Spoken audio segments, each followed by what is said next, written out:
Oke, selamat malam semuanya. Ya, ini F-Talk edisi 10 April 2023.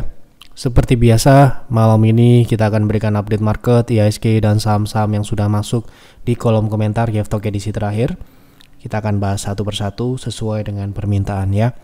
Baik, seperti biasa, silahkan apabila Anda merasa F-Talk ini bermanfaat, klik like, dan bagi Anda yang belum subscribe channel ini, silahkan subscribe. Langsung kita mulai. Sebelum saya mulai, pengumuman ya, masih ada promo penawaran trade vesting untuk PTR dan Pierce 12 bulan ya. Jadi dapat 2 layanan 12 bulan. Tersisa 3. Jadi silahkan apabila Anda ingin join PTR plus investasi di private investing room syariah, join menggunakan penawaran ini ya. Ini sampai dengan tanggal 15 tapi hanya tersisa 3. Jadi kalau 3 habis berarti sudah selesai. Jadi silakan apabila Anda ingin join, segera langsung menghubungi admin. Tapi saya sarankan Anda membaca terlebih dahulu apa itu PTR, apa itu Pierce di website kami. Baik, langsung kita mulai dari pembahasan IHSG. Hari ini IHSG turun, ya menutup gap sesuai dengan apa yang kami sampaikan di Stockholm minggu ini. Ternyata terjadi, ya penurunan menuju gap. Ya, yang berada di 6.700-an. Ya, ini ada gap selanjutnya ya, ada support kedua atau gap kedua yaitu di 6.500-an gitu ya, dan memungkinkan untuk indeks turun ke sana karena ya kita lihat di sini adanya potensi take profit menjelang libur Lebaran gitu ya, dan ini harus diantisipasi seperti yang saya sudah jelaskan kemarin dan tidak perlu saya ulangi lagi. Kalau pengen tahu bagaimana lengkapan informasi yang kami sampaikan kemarin, silahkan tonton di F-Talk kemarin ya. Baik, kita langsung masuk ke pembahasan saham saja. Yang pertama, Pak Yusuf, saya masih hold Elite. Pembelian ikut PTR minggu lalu, kira-kira bisa naik ke berapa lagi? Mohon panduan Pak Yusuf. Baik, kita lihat trading di bulan April ini salah satu yang cukup sudah terlihat adalah saham Elite ini ya, pembelian di tanggal 3 April dengan target di 224 hari ini ya, sudah lewat ya. Kemudian target kedua di 250 hari ini. Elite tutup tepat di 250 ya, ini sudah pembahasan cukup lama. Kita trading mungkin sekitar sudah 3 atau 4 kali di saham ini dan so far kita diberikan keberuntungan dapat memilih saham-saham yang ya mayoritas bisa perform ketika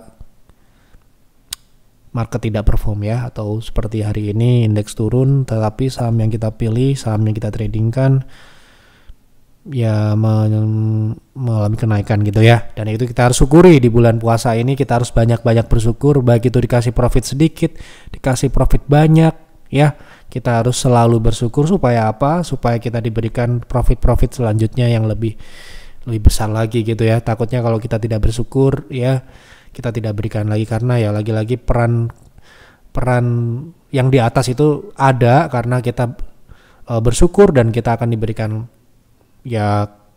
diberikan kesempatan trading yang lebih baik lagi gitu ya. Karena ini sudah mencapai TP kedua, saya tetap menyarankan untuk Anda mengambil profit itu meskipun sebagian. Nah, sisanya di berapa kira-kira Anda bisa jual lagi? Ini ada target ekstensi kedua ya, yang mungkin Elite masih memungkinkan untuk melanjutkan kenaikan di atas 300 ya. Jadi kalau total kenaikan di pembelian terakhir kita di bulan April, di tanggal 3 April kemarin di 212-an kita beli. Tapi saham ini setelah kita beli tidak langsung naik ya kemarin ya, karena dia sempat turun di 208, dan menurut saya itu sangat bagus. Kalau bisa setelah kita rekomendasikan saham itu tidak naik dulu atau turun lebih bagus, supaya member-member kami yang tidak banyak memiliki waktu, yang mungkin ketika kita instruksikan tidak tahu ataupun lagi ada kesibukan lain, dapat membeli mungkin di saat dia membuka HP kemudian ada instruksi dan tahu. Jadi tidak buru-buru naik lah ya. Jadi tanggal 3 kita beli, baru hari ini Elite melanjutkan kenaikan gitu ya. Jadi total kenaikan sejak 212 itu sekarang ini sudah naik 17% ya. Dan alokasi kita kan 15 PV ya maksimal, jadi mungkin Anda bisa take profit sebagian. Dengan estimasi kita saham Elite ini masih memiliki potensi upside sekitar 40%-an lebih sampai 50% mungkin sampai dengan TP berikutnya gitu ya. Kalau Anda masih mau hold ya Anda bisa naikkan proteksi ke harga modal dulu paling tidak ya, Anda bisa lindungi profit yang sudah ada sebagian. Kalau misalkan Anda belinya 15 PV mungkin Anda bisa take profit sebagian ya, mungkin 5 atau 10 PV seperti itu kira-kira. Jadi selamat buat yang ikut PTR dan ikut beli Elite ya. Tolong bahas SAMF untuk trading menarikkah? Bagusnya masuk di harga berapa sekarang, tunggu koreksi dulu atau tunggu koreksi dulu gitu ya. Oke. Wah, hari ini naik ya. Menurut saya ini perlu tunggu koreksi dulu karena ini tipikalnya tidak cukup volume transaksinya memang kadang ada kadang nggak ada. Jadi mungkin masih bisa Anda buy on weakness di 640, 625 dengan target di 800-an. Ini sudah pernah kita bahas sebelumnya ya. Oke, seperti itu. Jadi silakan tonton juga pembahasan di edisi sebelumnya. Cari di YF Advisor, Telegram YF Advisor, kemudian ketikkan kode sahamnya. Minta tolong dibahas saham MKTR secara teknikal.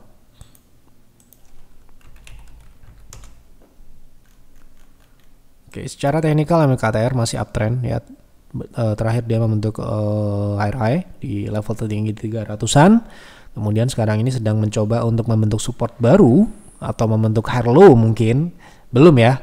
Secara teknikal dia masih uptrend. Jadi kalau pertanyaan secara teknikal ya seperti itu ya, masih uptrend, namun sekarang ini sedang membentuk wave koreksi yang mana mungkin koreksinya ini bisa di 190-an ya. Seperti itu. Oke, lanjut ya. Pak Yev, saya lagi nunggu Goto capai target Yev di TradingView. Kira-kira misal tercapai, apa bisa langsung beli atau tunggu dulu? Soalnya guyurannya serem sekali ini saham.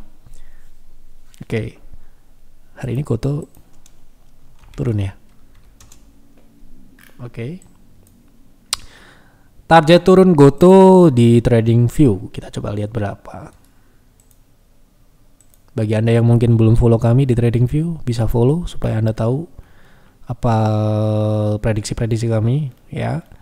Salah satunya Goto tanggal 30 Maret kemarin di 113-an ya. Sekarang ini sudah mencapai target turun pertama di 102 dan sudah tembus ke sekarang di 94 dan sekarang ini mengarah ke 82. Pertanyaannya, apabila Goto turun ke 82 ataupun 81,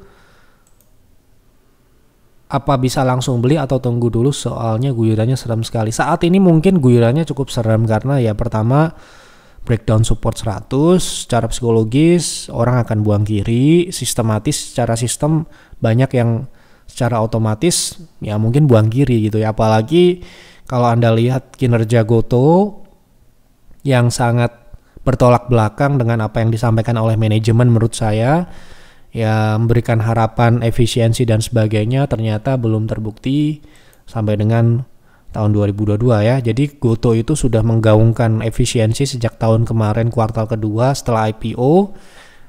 Mereka akan menjanjikan profitabilitas, ternyata seperti yang Anda lihat, mungkin Anda sudah baca di website kami. Ini review singkat aja, dan ini review singkat ini sudah menggambarkan ya, menurut saya sudah tidak perlu lagi melihat yang lain karena melihat ini sudah cukup, dimana efisiensi itu sudah menurut saya ini sekali lagi ini opini kami di YF sudah mutlak terbantahkan oleh kinerja di 2022 yang lalu, di mana namanya efisiensi itu kan ya menurunnya biaya-biaya yang mereka miliki ya dari waktu sebelumnya. Nah, ya ini sedikit kita bahas konten kami hari ini. Ini dibuat oleh tim intelijen kami beberapa waktu terakhir ini supaya untuk Ya, untuk menambah wawasan juga, kalau kita tidak menelan mentah-mentah apa yang disampaikan oleh manajemen juga, kita harus kritis, kita harus melihat data itu secara objektif. Jangan sampai kita termakan oleh, apalagi judul-judul berita sekarang ini sedikit agak menjebak gitu ya. Supaya kita harus tahu melihatnya itu. Kalau efisiensi kita lihatnya di mana ya, dilihat di faktor internal yang mereka bisa kontrol seperti HPP ataupun OPEX. Itu kalau namanya efisiensi harusnya bisa berkurang. Nah, yang terjadi di sini ya malah justru melonjak atau membengkak, mungkin bahasa awamnya ya. Beban-beban biayanya itu membengkak di 2022, tidak menyusut. Ya. Ya, ini justru membuat kekecewaan menurut saya bagi orang-orang yang memegang. Harusnya kalau mereka sadar itu, ya faktanya seperti ini, ya. Dan ini ya kita lihat ya. Jadi revenue-nya tumbuh bagus sekali, 150%. Namun yang sangat disayangkan adalah bottom line-nya jatuh 85% atau kerugiannya itu menjadi 39T. Padahal revenue-nya cuma 11T. Nah, berarti kan bisnisnya yang bermasalah ya di sini. Ya apapun itu yang namanya sudah publik, harusnya mereka bisa mengusahakan itu untuk masyarakat yang mereka sudah tidak bisa sembarangan gitu kan kalau menjalankan bisnis gitu ya. Nah, ini ya menjadi masalah adalah kalau saya tidak menyuruh Anda mau beli kayak mau nahan, terserah Anda, tapi ini kita share apa yang kami lihat ya. Ya, apa yang harus dilakukan oleh investor yang terlanjur dalam tanda kutip nyangkut di saham Goto, seperti saham Goto, nggak cuma saham Goto ya, saham-saham yang lain mungkin kinerja kurang lebih sama, di sektor yang lain, di industri yang lain juga ada ya. Apa yang harus dilakukan ya segera ya menukar dengan saham yang lebih baik, segera tobat gitu kan. Kalau kita salah ambil posisi, melakukan kesalahan itu hal yang wajar, apalagi dalam fase awal-awal mungkin generasi baru seperti produk-produk pandemi, investor baru yang baru kemarin join di market mungkin belum tahu cara melihat bagaimana melihat data, bagaimana mengkritisi manajemen statementnya seperti itu, kok hasilnya seperti itu ya. Jadi ini kita coba untuk mengedukasi juga. Kalau kita salah, kita nggak apa-apa, harus segera sadar dan segera bertobat dan mencari solusinya. Solusinya apa? Mencari saham yang like invest, ya, yang fundamentalnya jelas berbeda dengan saham ini, ya atau saham yang Anda sedang pegang dan mungkin datanya kurang lebih sama dengan saham Goto ini. Segera mencari saham yang kinerjanya lebih baik, ya, banyak ya, sangat banyak. Tetapi memang tidak banyak yang posisinya seperti ini. Misalkan ya, ini saham yang kami pilih untuk Pierce di kuartal kedua awal ini ya. Ini salah satunya. Ini adalah kinerja yang sangat-sangat, ya menurut saya ini adalah hampir sempurna. Mungkin ya bisa dikatakan agak susah untuk mencari emiten-emiten yang mungkin kinerja bagus dan harga sahamnya belum naik seperti ini. Harga sahamnya belum naik ya ini ya. Nah, kemarin kita sudah sampaikan itu ya. Jadi lihat baik-baik, efisiensi atau halusinasi. Menurut saya masih halusinasi. Saya nggak tahu, mungkin tahun 2023 akan ada perubahan dan sebagainya. Tapi sejauh ini sampai dengan kuartal 1 ini saya lihat nggak ada perubahan. Jadi sangatlah wajar kenapa investor-investor besar buang kiri. Baik itu yang sebelum IPO mereka punya barang, ataupun yang mungkin sudah terlanjur beli saat IPO dan mereka terpaksa ya cut loss gitu, karena ya ternyata ekspektasi terlalu tinggi untuk Goto ini. Ketika manajemen menyampaikan efisiensi yang terjadi adalah halusinasi gitu ya. Ini saya sampaikan apa yang ada, datanya seperti ini ya. Jadi kita bukan anti Goto atau anti saham-saham yang kita bahas mungkin kurang bagus, tetapi datanya memang seperti ini. Sekali lagi, seperti misalkan emiten karya kok kita nilai nggak bagus, ya memang datanya nggak bagus. Dan kami sebagai advisor harus jujur bilang seperti ini. Kalau saya menjadi manajemen Goto, kita akan bicara apa adanya, kita belum bisa efisiensi sampai dengan 2022. Itu mungkin akan lebih baik mereka jujur ya, karena buktinya adalah seperti ini ya. Tapi sayangnya ya sampai dengan kemarin kita lihat beberapa di media, mereka malah justru ini sudah di jalan yang benar dan sebagainya ya. Wah, kalau itu dibaca oleh orang-orang yang mungkin awam itu sangat beresiko, sangat berbahaya ya tentunya gitu ya. Jadi saran saya Anda harus analisis secara mendalam, tidak hanya terbawa oleh influencer-influencer yang mungkin saya nggak tahu apakah mereka ada proyek dan sebagainya, tapi yang jelas pastikan Anda juga mempelajari itu. Baik itu Anda lihat di Yeftalk pun Anda harus juga pelajari, jangan sampai Anda menelan mentah-mentah. Nah pertanyaannya ini ya, apakah saya akan beli ketika saham GoTo sudah mencapai target kedua yang kami pasang di TradingView, di target kami di 82 ini? Enggak ya, kita akan menunggu. Kalau untuk trading ya, kalau untuk invest jelas mutlak tidak, karena masih banyak yang lain dan duit kita sedikit, duit kita terbatas, jadi kita akan mengalokasikan di emiten-emiten yang ya lebih bagus lah, banyak yang lebih bagus kok ya. Kalau duit kita tidak berseri ya, kita sampai bingung mau beli apa ya, baru ini mungkin GoTo beli ya. Kalau duit kita sedikit kayak kita ini ya, saya misalkan duitnya sedikit ya, saya akan cari yang mana yang paling bagus ya. Jangan sampai salah beli, sayang duitnya, orang udah duitnya dikit asal beli ya gitu. Oke, jadi saya nggak akan langsung beli ketika dia mencapai 82 kalau untuk trading ya. Kalau mungkin ada rebound, ada sinyal, mungkin nanti akan kita tradingkan. Tapi kalau nggak ada ya kita tunggu, mungkin kalau dia sampai ke 70 ke bawah ya udah ngapain gitu ya. Mending trading saham seperti Elite ini ya, yang sudah jelas-jelas secara teknikal bagus gitu. Nah ini teknikalnya yang seperti ini ya. Mungkin itu trading swing mungkin, tapi kita lihat nanti di 82 seperti apa dia perilakunya. Belum tentu dia 82 kemudian berhenti dan rebound naik kan, belum tentu. Oke. Bagaimana potensi MTEL? View saya investasi jangka menengah panjang. Average 755, view dari prospek bisnis dan posisi berdasarkan harga kompetitor seperti Tower, Tebik. Oke. Tebik ya, MTEL ya. MTEL itu kan masih ini dengan Telkom ya. Jadi ya mungkin secara subjektif mungkin saya akan melihat MTEL lebih baik, namun belum tentu ya. Kita harus lihat di sini.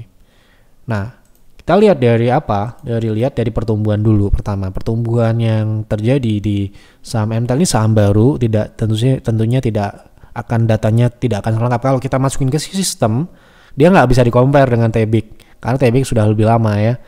Ini pertumbuhannya cukup bagus ya, dari 2019 sampai dengan 2022 ini cukup konsisten pertumbuhannya, baik itu dari atas sampai dengan bawah. Jadi pertumbuhannya saya rasa nggak ada masalah. Kemudian di sini mungkin yang bisa kita perbandingkan adalah dari profitabilitasnya ya. Di sini kita lihat NPM-nya berkisar di angka 20-an ya. Ini lonjakannya cukup tinggi di 2021 ya, di 20-an.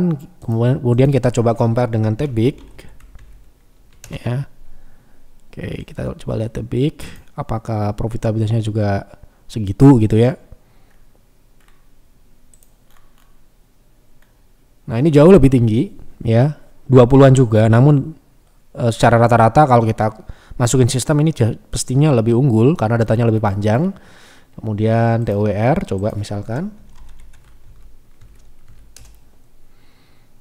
Anda coba buat tabel dan Anda komparasi aja ya, nanti akan kelihatan mana yang lebih baik. Nah ini lebih baik lagi TOWR ya, kalau kita lihat di angka 30-an ya.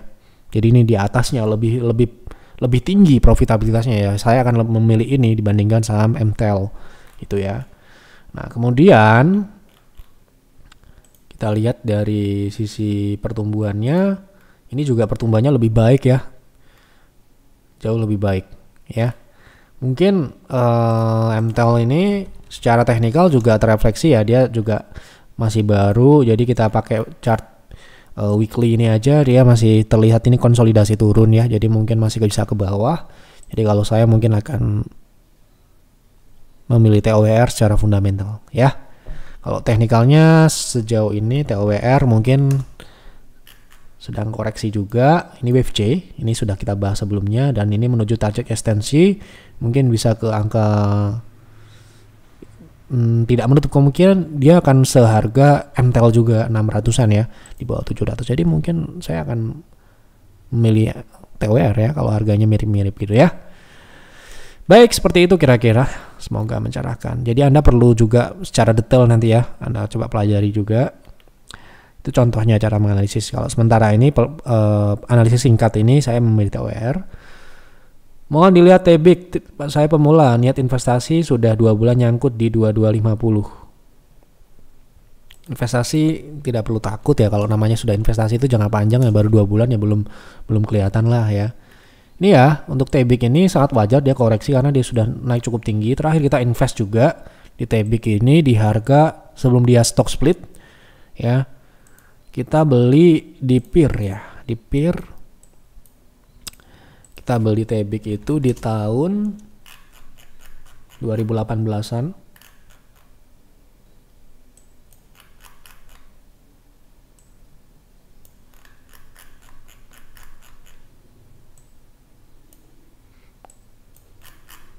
Sorry, 2019 di bulan Februari. 2019 bulan Februari. Anda bisa cek di laporan kinerja. Ya. Iya, kita investasi di sini nih.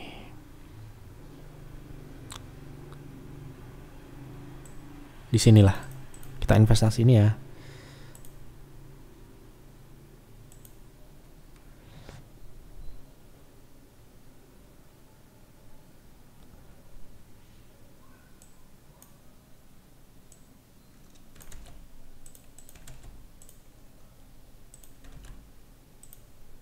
Coba kita tunjukkan.